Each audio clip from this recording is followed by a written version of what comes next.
పంపి వీడియో పంపి బాగా గుడ్లు చేస్తా పంపి ఎంతమంది ఉసురు పోసుకుంటావు? పంపించుకో, సీఎం పంపించుకో, రేవంత్ రెడ్డి గారిని పంపించుకో.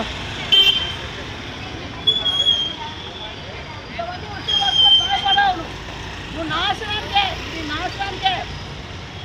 నీ మొగుడు రమ్మన్నాడు నన్ను మొన్న. నీ మొగుడు రమ్మన్నాడే, పండుకుంటే రమ్మన్నాడు. నువ్వు వండుకోలేదంటే నన్ను రమ్మన్నాడు.